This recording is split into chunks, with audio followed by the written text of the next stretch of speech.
में आज हम लोग मैंडलिक के आवर्त सारणी के दोष लिखेंगे। पिछले क्लास में गुण के बारे में किए थे, 4 गुण देखे थे। तत्वों के अध्ययन में सहायक, नए तत्वों की खोज में सहायक, संदिग्ध परमाणु भार को ठीक किए थे उसमें, ठीक है, और अनुसंधान में सहायक। अनुसंधान में सहायक रूप में आपका नहीं दिया है, मैं अपने से लिखवा दिया था। तो ये अपन देखे थे। दोष देखेंगे, दोष भी 4 ही बताऊंगा मैं। तो इसका दोष हो जाएगा, प्रश्न आप लोग बनाएंगे मैंडलिक के आवर्त सारणी के दोष लिखिए। तो दोष में आएगा पहला बेटा हाइड्रोजन का स्थान अनिश्चित। हाइड्रोजन का स्थान अनिश्चित, ये इसका दोष था। अब हाइड्रोजन का स्थान क्यों अनिश्चित हुआ? आप लोग शायद 9वीं में पढ़े होंगे तत्व, तो आपको पता है हाइड्रोजन का परमाणु क्रमांक 1 होता है, मतलब वो पहले नंबर का तत्व है। तो जिसका परमाणु क्रमांक जितना होता है बेटा, उसके पास उतने इलेक्ट्रॉन होते हैं। तो हाइड्रोजन के पास 1 इलेक्ट्रॉन होगा। हाइड्रोजन के पास 1 इलेक्ट्रॉन होता है।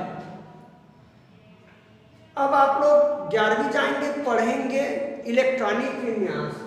पहली कक्षा में 2 इलेक्ट्रॉन भरते हैं, और इलेक्ट्रॉन भर जाए कक्षा में तो उसको अष्टक का पूरा होना बोलते हैं। तो हाइड्रोजन को अपने अष्टक को पूरा करने के लिए 1 इलेक्ट्रॉन ग्रहण करना होगा। 2 इलेक्ट्रॉन हो जाएगा, यानी कि इसका अष्टक पूरा हो जाएगा, या फिर 1 इलेक्ट्रॉन का त्याग करना पड़ेगा, तब भी इसका अष्टक पूरा हो जाएगा। कुछ नहीं, मतलब पूरा हो गया।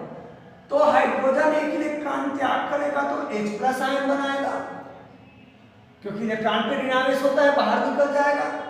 और हाइड्रोजन यदि 1 इलेक्ट्रॉन ग्रहण करेगा तो H- आयन बनाएगा।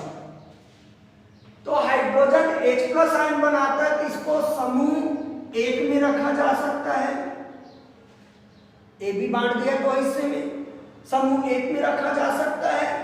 और यदि ये इलेक्ट्रॉन ग्रहण करता है तो इसको समूह 7 में भी रखा जा सकता है हेलोजन के साथ। फ्लोरीन, क्लोरीन, ब्रोमीन ऐसे दिया होगा, देखना समूह 7A में इसके आवर्त सारणी को। तो मैंडलिक डिसाइड नहीं कर पाया कि हाइड्रोजन को कहाँ रखे। हालांकि हाइड्रोजन 1 में दिख रहा है, कहीं ना कहीं तो उसको रखना था, लेकिन नहीं बता पाया कि 7 में क्यों ना रखे, इनके साथ क्यों ना रखे। तो इसका दोष था कि हाइड्रोजन का स्थान अनिश्चित। इसीलिए क्वेश्चन भी बनता है बेटा बड़ी क्लासेस में, हाइड्रोजन को स्थान अनिश्चित है क्यों होता है, समझाइए। तो हाइड्रोजन का स्थान इसलिए अनिश्चित होता है कि वह इलेक्ट्रॉन त्याग कर एक धनायन भी बना सकता है, उसको समूह 1 में रख सकते हैं, और इलेक्ट्रॉन का त्याग करके ऋणायन बना सकता है, तो उसको समूह 7 में भी रख सकते हैं। तो इस प्रकार से उसके दोष हो गए आप लोग, ठीक है। बुक से लिखेंगे, पेज नंबर 53 पे है, मैं समझा रहा हूं, ठीक है। नया होगा उसको लिखाऊंगा। दूसरा, भारी तत्वों को हल्के तत्वों से पहले रखा जाना। भारी तत्वों को हल्के तत्वों से पहले रखा जाना, ये भी दोष है। आप लोग जानते हो मैंडलिक ने आवर्त सारणी बनाया है परमाणु भार के बढ़ते क्रम में जमा कर। उन्होंने बोला कि तत्वों के भौतिक एवं रासायनिक गुण के परमाणु भारों के आवर्ती फलन होते हैं। तो परमाणु भार के आधार पर उन्होंने तत्व को जमाने चालू कर दिए, लेकिन उन्होंने देखा कि कुछ तत्व हैं जिनको परमाणु भार के समान जमाता हूं तो अपने से समान गुणों वाले तत्व के सजग स्थान पे नहीं रखा रहे, गड़बड़ हो रहा है। तो अपने नियम का उल्लंघन किया बेटा, कहीं कहीं ये गुणों के समानता को, अपने नियम का ही खुद उल्लंघन किया और तत्वों के गुणों के आधार पे इन्होंने रखा। जैसे कि कोबाल्ट को इसने निकिल से पहले रखा। कोबाल्ट का परमाणु भार 58.9 और निकिल का परमाणु भार 58.7। तो इसके नियम के अनुसार निकिल पहले आना चाहिए और कोबाल्ट को बाद में आना चाहिए।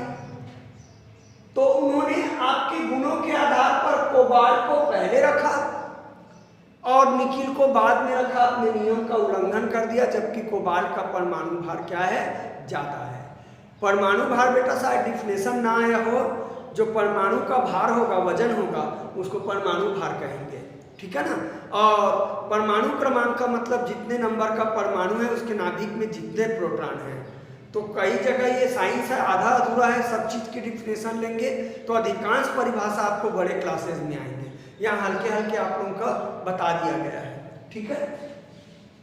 तो दूसरा दोष भी आप लोग बुक से लिखेंगे। संयोजकता के अनुसार रखे जाने पर कुछ स्थानों पर भारी तत्वों को हल्के तत्वों से पहले रखा गया जो मेंडलिव के नियमानुसार नहीं है, जैसे कोबाल्ट जिसका परमाणु भार 58.9 है, को निकिल जिसका परमाणु भार 58.7 है से पहले रखा गया। तो इसका दोष हो गया बेटा। तीसरा दोष ये हो गया, समस्थानिकों को स्थान नहीं मिला। समस्थानिकों को स्थान नहीं मिलना, न मिलना। अब ये समस्थानिक क्या है? समस्थानिक की परिभाषा है ऐसे तत्व जिनके परमाणु क्रमांक एक समान हो परंतु परमाणु भार अलग अलग हो, समस्थानिक कहते हैं। जैसे हाइड्रोजन के 3 समस्थानिक होते हैं, एक को हाइड्रोजन बोला जाता है, परमाणु क्रमांक है बेटा, यहाँ भार को लिखते हैं। एक ड्यूटेरियम कहलाता है, परमाणु क्रमांक 1 है, इसका भी भार अलग अलग है। और एक आपका ट्रिटियम कहलाता है, टाइट्रियम भी बोलते हैं। तीनों के तीनों हाइड्रोजन तत्व हैं, लेकिन उनके परमाणु भार अलग अलग हैं, तो ये समस्थानिक है। तो बेटा मेंडलिव ने क्या किया, तत्वों को परमाणु भार के आधार पर जमाया। अब परमाणु आधार पर जमाएगा तो तीनों तत्व तो अलग अलग हो जाएंगे, इनका परमाणु भार अलग अलग है तो अलग अलग समूह में आएंगे। और कैसे हो सकता है ऐसा? ये तो एक ही तत्व हैं, इनके गुण भी एक जैसे होंगे लगभग, तो इनको अलग अलग समूह में कैसे रख सकते हैं? तो इसलिए मेंडलिव ने अपने आवर्त सारणी में समस्थानिकों के बारे में जिक्र ही नहीं किया।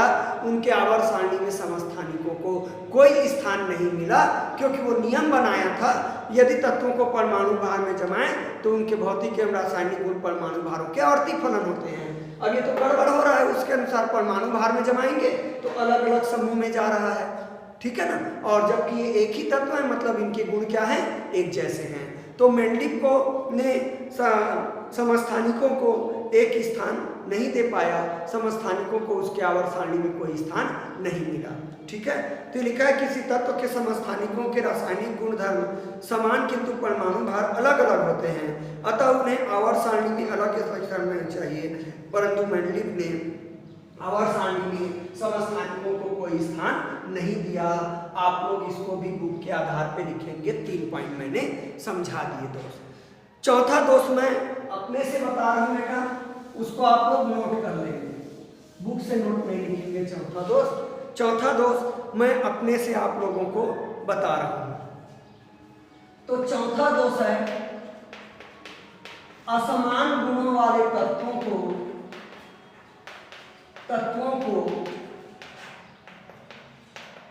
एक ही समूह में रखा जाना, एक ही समूह में रखा जाना, ये दोष आप लोग लिखेंगे।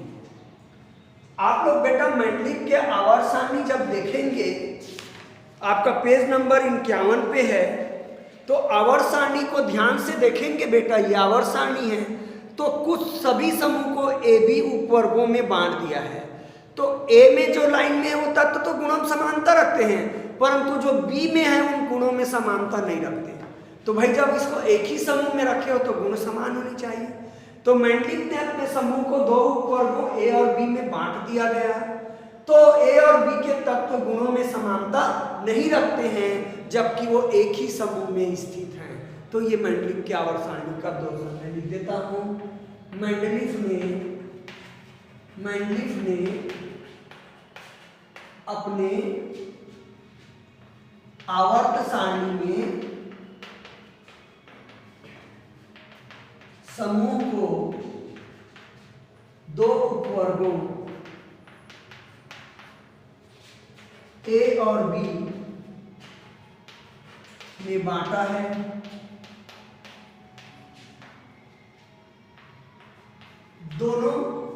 उपवर्गों में स्थित तत्व के गुण, स्थित तत्व गुणों में समानता नहीं रखते हैं, जबकि वे एक ही वर्ग में हैं। समूह को वर्ग भी बोलते हैं बेटा, हाँ ये वर्ग ही लिख देता हूं। आवर्त सारणी में वर्ग को, प्रत्येक वर्ग को दो उपवर्गों में बांटा है, ए और बी। दोनों उपवर्गों में स्थित तत्व गुणों में समानता नहीं रखते हैं, जबकि वो एक ही वर्ग में है बेटा। ए बी ठीक है, अलग अलग उपवर्ग है, लेकिन ए बी एक ही वर्ग में लिखा है तो उनके गुण समान होनी चाहिए, जो कि नहीं है। ये चौथा दोष है। बहुत आसान है दोष, मैं फिर बोल देता हूँ बेटा। आपका पहला दोष मैं बता दिया, इसमें क्या, हाइड्रोजन का स्थान अनिश्चित। दूसरा है आपका, बुक के अनुसार ही करेंगे। दूसरा आप लोगों को बताया गया है कि कुछ भारी तत्व हैं, उनको हल्के तत्वों से पहले रखे गए हैं। तीसरा, समस्थानिक का स्थान नहीं मिल पाया। और चौथा है आप लोगों का जो मैं नया बताया हूँ, असमान गुण वाले तत्वों को एक ही जगह रख दिए हैं, ये इनका दोष है। तो 4 गुण देखे, 4 दोष देखे, ठीक है। अब आपको प्रश्न और उत्तर देखना है। मैंने सारे प्रश्न के जवाब आपको दे दिए हैं, आपको लिखना बस है बुक की मदद से। पेज नंबर 53 में बेटा प्रश्न दिए हैं, 5 प्रश्न हैं। पांचों प्रश्न के जवाब आप लोगों को कॉपी में लिखने हैं, मैं बताया हूं उसके अलावा। पहला प्रश्न है, लोथर मेयर के द्वारा तत्वों के वर्गीकरण का आधार क्या है? इसका जवाब मैं लिखा चुका हूं। मेरे ख्याल से परमाणु आयतन और परमाणु भार, तत्वों के भौतिक रासायनिक गुण या तत्वों का जो परमाणु आयतन है उसके परमाणु भारों का आवर्ती फलन होता है, ऐसे लिखा था मैं। देख लेना, बुक में प्रश्न है, कॉपी में है आपका प्रश्न उत्तर। अगला है, मेंडलिक के आवर्त सारणी में समूह 1 में व 2 में पाए जाने वाले प्रथम 4 तत्वों के नाम आप लोगों को लिखना है। तो समूह 1 और समूह 2 में तत्व पा रहे हैं, उनके 4 का नाम लिखना होता है आप लोगों का। मैं लिखा देता हूं। समूह 1 4 तत्व का नाम है। पहला है बेटा हाइड्रोजन, प्रतीक चिन्ह दे देता हूं H। हाइड्रोजन का प्रतीक चिन्ह क्या होता है? H। दूसरा है बेटा लिथियम, संकेत होता है Li, चाहो तो कोष्ठक में लिख सकते हो। उसके बाद है सोडियम, Na संकेत। चौथा है पोटेशियम, ये संकेत हो जाएगा के, कैपिटल के। तो ये समूह 1, बुक में भी देखेंगे टेबल में पेज नंबर 51 है। तो आप लोगों के 4 हैं बेटा, हो गया। तो समूह 1 के तत्व हो गए हाइड्रोजन, कोष्ठक में संकेत लिख दिया, लिथियम, सोडियम और क्या, पोटेशियम। वैसे ही समूह 2 का लिख देता हूं मैं, आप लोगों का बगल में लिख देता हूं। समूह 2 के तत्व आप लोगों के, ठीक है। पहला हो जाएगा आपका बेरिलियम, बेरिलियम संकेत Be। बेरिलियम के बाद मैग्नीशियम, मैग्नीशियम संकेत Mg। तीसरा आप लोगों का मैग्नीशियम के बाद बेटा कैल्शियम, संकेत Ca। चौथा स्ट्रांसियम, स्ट्रांसियम संकेत Sr। ये आप लोगों के समूह 1 और समूह 2 के 4 तत्व मैं लिखा दिया हूं। ये आप लोग लिखेंगे और याद करेंगे। ये देखना बेटा, समूह 1 के तत्व हैं बेटा यौगिक में, उसमें धन 1 आवेश होगा, ये इसी में पहचानता हूं यौगिक को। समूह में जो तत्व हैं समूह 2 में, उस पे 2 धनावेश होंगे। एग्जाम्पल के तौर पे बेटा CaA होता है, कैल्शियम ऑक्साइड। तो कैल्शियम में 2 धनावेश होगा और ऑक्सीजन में 2 ऋणावेश होगा और यौगिक बन गया आपके, ठीक है ना। तो इसी से चूंकि मेरे मालूम था इसलिए इसमें 1 धन होगा, इसमें 2 धन होगा, मैं इसी के अनुसार से आप लोगों को पढ़ाता हूँ। ठीक है, तो समूह 1 और समूह 2 के तत्व हमने लिख लिए, नोट कर लिए होंगे, उम्मीद है आप लोगों का। ठीक है, अगला है आप लोगों का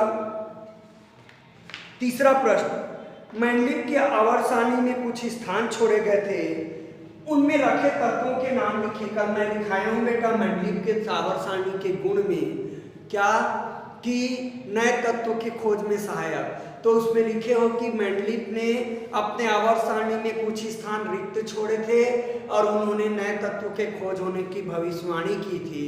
और कौन कौन आपका ढूंढा गया नए तत्व है आप लोगों का? स्कैंडियम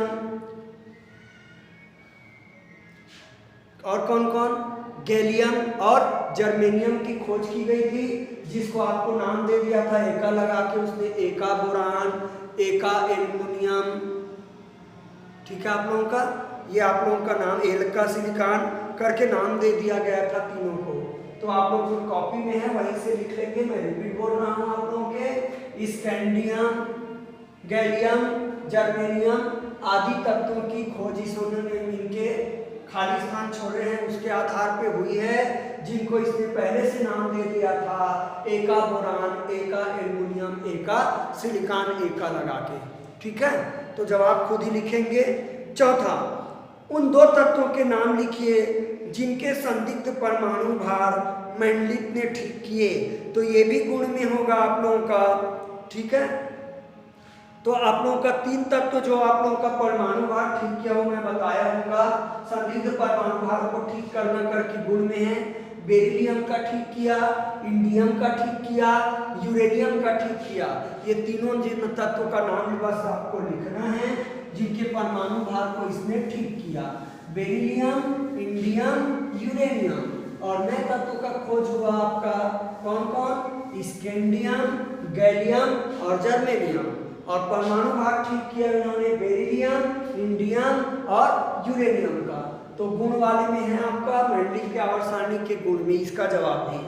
चौथा प्रश्न, पांचवा, अक्रिय गैसों को पृथक समूह में रखने के क्या कारण है लिखिए। ठीक है, तो ये क्वेश्चन मेंडलीव से रिलेटेड नहीं है बेटा।